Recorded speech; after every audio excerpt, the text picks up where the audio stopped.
Hello, Ryan here, aka Mac, and welcome. So the latest Shipyard post took a closer look into medical gameplay, both current and what's intended for the future. Now nothing was said as to what the gameplay will involve when treating injured players, but it did go into the detail on how players' health status will change. Now currently, I won't go into too much of what we currently have because we already have it, and it's pretty rudimentary. But basically your limbs, your head and your torso take damage up to 3 levels. So you've got yellow, which is hurt, red, which is damaged, and then black, which is classed as ruined. And at each state, a negative effect on the player is implemented. So blurred vision if it's your head, or movement speed reduced if it's your legs taking damage. Now this also causes a bleeding effect, which, if not treated over time, will result in your death. And the only method of treating injuries currently is your med pen, which when you inject yourself with it, it brings you back to 100% health, regardless of where or how severe your injuries were. Now in the future, planet-side medical locations and ships will bring different tiers of healing to the universe.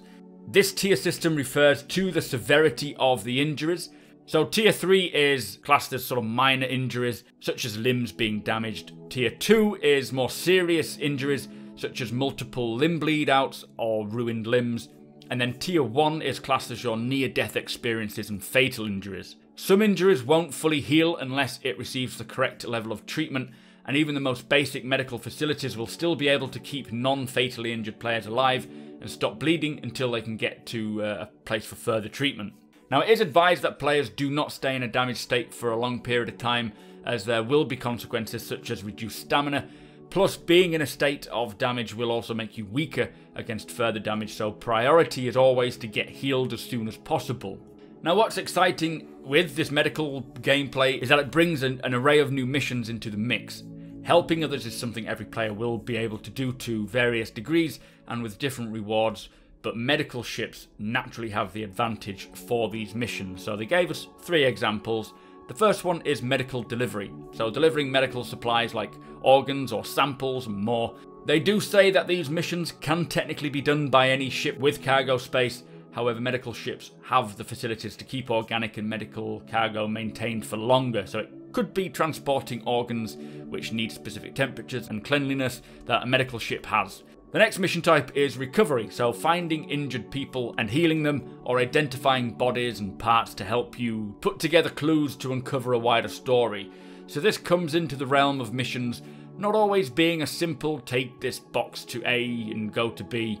You may come across a wreck and learn more about what happened to them, finding out a full story, which could then send you off to another location and so on and so forth. Now the final example they gave was called rescue, so going to a space station or heavily damaged ship to rescue people in an emergency situation. They say survivors may have a variety of injuries. This, I would say, is more of a searching a ship or space station and then triaging the situation, patching up those with minor injuries and rescuing those with more serious injuries, keeping them alive on your ship long enough to find a hospital.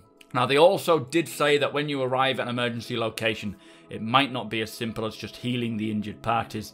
They may have moved since the notification was sent, in which case you'll then have to scan around and search for clues as to their whereabouts. All these factor in interesting gameplay which suits medical ships and, medical teams in such as the career, and I am loving the sound of these missions.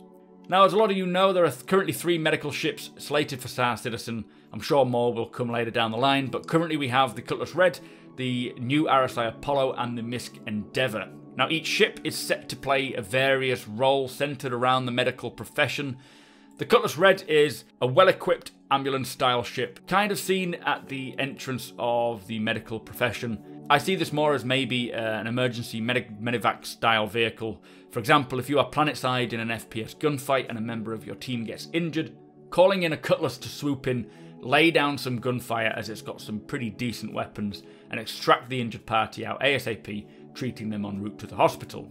Now the RSI Apollo, this is the latest one we saw, is a medium-sized clinic for uncharted regions is what it says.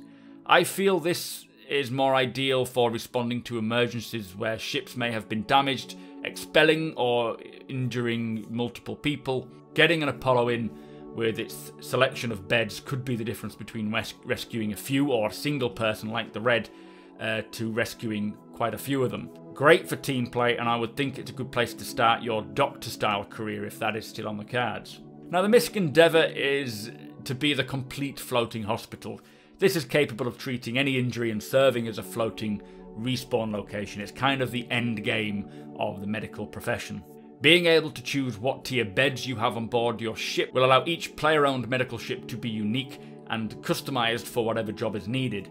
An endeavour set up to have some of each tier beds, I would have thought, is obviously a place where you can treat all injuries, whereas deciding which tier beds to place in the Apollo or the Cutlass will bring more variation to the missions that you can take. I think I heard them saying that the Cutlass will not be able to have a tier 1 bed, so you can't have respawns there. But talking of respawns, any tier 1 bed can act as a respawn point, and potentially tier 2, I think it was just tier 1, but in the future new respawn points will be introduced, and instead of respawning back at the last visited location, you'll respawn at the nearest medical station or medical ship. So being near a major location like Hurston will give you the option to respawn at their sort of big dedicated medical facility, whereas dying on a remote moon would give you the option of a smaller medical outpost. Having a medical ship in the vicinity will also allow you to respawn there, provided there is actually a bed available, and it must be tier 1. It is still the goal to represent the amount of deaths your character has physically, with some aesthetic appearance or some effect over time, so don't worry, that's still there. But I am very excited for the medical mechanics and career. I feel like it will be very rewarding as a career and will require some decent skill level to efficiently treat people. If the mining mechanic is anything to go by, the skill of fixing players up will bring some level of risk.